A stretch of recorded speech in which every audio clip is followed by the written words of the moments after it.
ओ ओ ओ hello. हाँ, मैं जानता हूँ आप क्या सोच रहे हैं। मार्वल के क्रिएटर स्टूडियो से मैं आखिर यहाँ कैसे आया। एक minute. Basically Deadpool Marvel comics के यूनिवर्स से निकलकर मार्वल के क्रिएटर स्टूडियो में आ जाता है। अब दिमाग की बत्ती जली।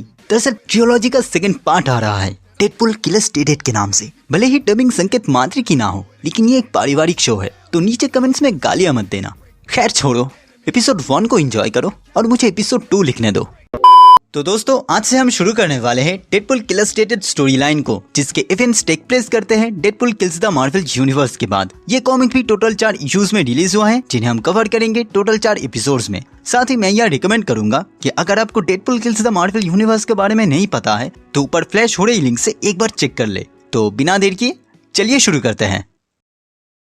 यार 1850 द पैसिफिक ओशन। इस बड़े ओशन पे हम डेडपुल को एक छोटा सा बोट पे देखते हैं, जहाँ वो कह रहा है कि एक दिन ऐसा जरूर आएगा जब सभी समझेंगे कि मैंने ऐसा क्यों किया। अब इससे आगे डेडपुल कुछ बोल पाता, उसे उस ओशन में कुछ दिखता है। तभी हम एक बड़े से व्हेल को डेडपुल के एकदम सामने देखते हैं। डेडपुल आगे कुछ कर पाता, इससे पहले वो व्हेल डेडपुल के साथ उस बोट को खा जाता है। बेसिकली मार्वल यूनिवर्स को खत्म करने के बाद डेडपुल आ जाता है मार्वल के क्रिएटर स्टूडियो में। एंड जब उसे यहाँ भी सेंटर ऑफ क्रिएशन नहीं मिलता तो वो अपने क्वेस्ट को कंटिन्यू करता है आगे। इसके बाद सीन शिफ्ट होता है मल्टीवर्स के एक न्यूयॉर्क पे, जो इस ओशन वाले इवेंट से 163 इयर्स फ्यूचर में था। यहीं पे 5 दिन पहले की कहानी हमें बताई जाती है, जहाँ डेडपुल के अंदर का वो आवाज कहता है द मल्टीवर्स। जन्म से लेके मौत तक हर एक चीज को यहाँ बदला जा सकता है। मल्टीवर्स में ऐसी भी दुनियाएं हैं जहाँ किसी ने आग के बारे में नहीं सुना, ना ही किसी ने उड़ते सीखा और ना ही घर बनाना। बैक्स्टर बिल्डिंग, जहाँ हालत अब बहुत ज्यादा बुरा है।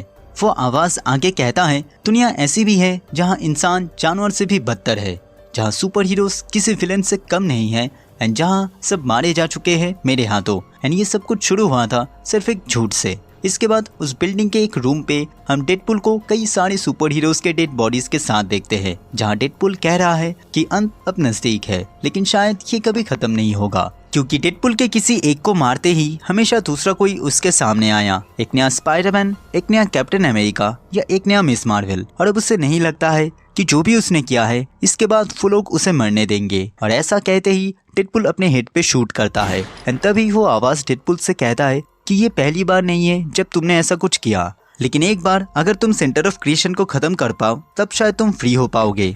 डेडपुल का हीलिंग फैक्टर डेडपुल को हील करता है। एंड डेडपुल आगे कहता है कि हाँ, उसे पता है अगर अब वो गिव अप करेगा तो सबको ऐसा लगेगा कि डेडपुल ने अपने सोल को कंपनी स्टोर पे बेच दिया है। वो अभी भी एक कठपुतली है, लेकिन ये उसके लिए काफी नहीं है। डेडपुल का वो आवाज कहता है कि ये मैटर नहीं करता कि तुमने क्या किया, क्योंकि अगर उन्हें जरा सा भी मौका मिला तो सब कुछ बिगड़ जाएगा। सब कुछ ठीक तभी होगा जब तुम रियलिटी को मार दोगे। जिसे सुनते हुए डेडपुल प्लान बी स्टार्ट करने के लिए कहता है। डेडपुल उस एलिवेटर से उस बिल्डिंग के दूसरे फ्लोर पे आता है, जहाँ उसने कई सुपर विलेंस को रखा था एंड जो उसके लिए काम भी कर रहे थे।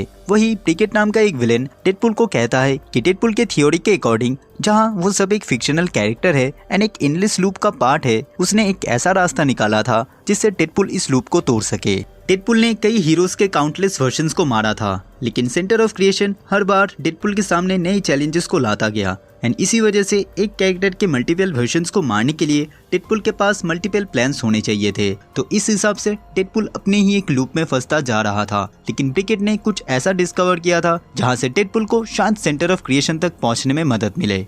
बेसिकली ब्रिगेड ने यहाँ डिस्कवर किया था आइडिया वर्स को, जहाँ हर एक फिक्शनल कैरेक्टर एग्जिस्ट करता था। आप ऐसा मान सकते हो कि आइडिया वर्स बना था हर एक क्रिएटर की सोचने की शक्ति से। एंड इस वजह से हम आगे डिफरेंट कैरेक्टर्स के साथ भी इंट्रोड्यूस होंगे जो मार्वल कॉमिक्स के बाहर एग्जिस्ट करते हैं। कुल मिला के डेडपुल को अब सभी कैरेक्टर्स के इंस्पिरेशन को मारना था, जिससे वो कैरेक्टर्स कभी एग्जिस्टेंस में ना आ सके।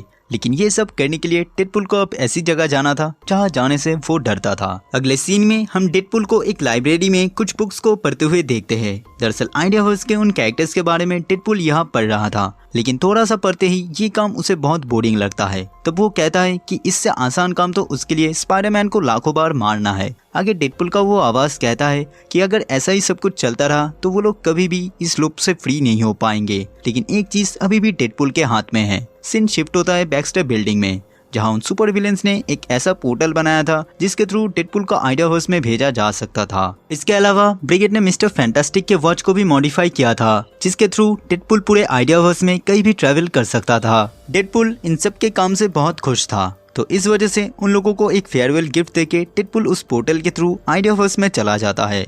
डेडपुल के वहां से जाते ही हमें पता चलता है कि ब्रिगेड एंड उसकी टीम ने डेडपुल एंड आइडियावर्स के लिए कुछ डिफरेंट प्लान किया था जिसके बारे में डेडपुल अनजान था। इतने में ही रीड रिचर्ड के कुछ रोबोट्स उस रूम पे आके उन विलेंस को मारने लगते हैं। एक तरह से ये वही फेयरवेल गिफ्ट था जो डेडपुल इनके लिए छोड़ के गया था।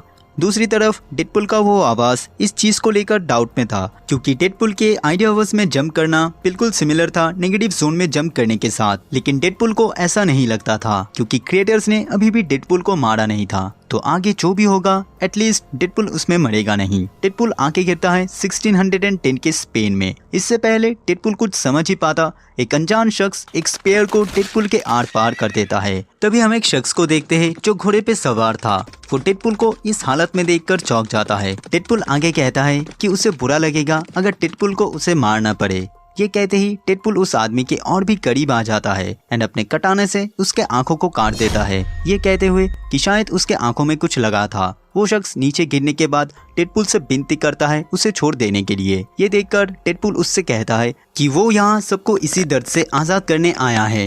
ये कहते ही डेडपुल उसे शूट कर देता है। अब ये सब कुछ दूसरा एक शख्स दूर खड़े देख रहा था, जिसे देखते ही डेडपुल उसे भी शूट कर देता है। इसके बाद सीन शिफ्ट होता है पैसिफिक ओशन के उसी लोकेशन पे जो स्टोरी के स्टार्टिंग में हमें दिखा था। यहीं पे एक बड़ा सा शिप अपीयर होता है जहाँ के लोग उस व्हेल की तरफ पॉइंट आउट कर रहे थे क्योंकि वो अब ब्लीड कर रहा था। तभी हम डेडपुल को देखते हैं जो उस व्हेल को चीर के बाहर आ रहा है। बेसिकली हारमन मेलविन के मोबी डिक और द व्हेल के स्टोरी में जिस व्हेल को दिखाया गया था ये वही व्हेल था एंड आइडियावर्स होने की वजह से ये व्हेल यहाँ एग्जिस्ट करता है। इस बड़े से शिप के कुछ लोग डेडपुल के इस काम को देखकर बहुत ज्यादा हैरान थे, जिसके बाद वो लोग डेडपुल को उसी शिप में आने में मदद करते हैं। ये देखकर डेडपुल कहता है कि उन्हें पता होना चाहिए कि एक अनजान शख्स को अपने बोट पे लाने का क्या अंजाम हो सकता है। तभी डेडपुल अपने सामने पड़े एक एक्शन फिगर में फिशन को देख पाता है, लेकिन अगले ही पल वो इल्यूजन ठीक हो जाता है। इसके आगे शिप का कैप्टन आहब डेडपुल के बारे में पूछने लगता है, जिसपे डेडपुल कहता है कि सब लोग उसे इस्माइल बुलाए। ये सुनकर वहाँ से एक और शख्स बाहर आता है जो अपना नाम इस्माइल बताता है, जिसे सुनते हुए डेडपुल कहता है कि चलो देखते हैं हमें और क्या कॉमन है। मेरे हाथ में एक नाइफ है एंड तुम्हारे सीने में एक नाइफ है। ये कहने के साथ ही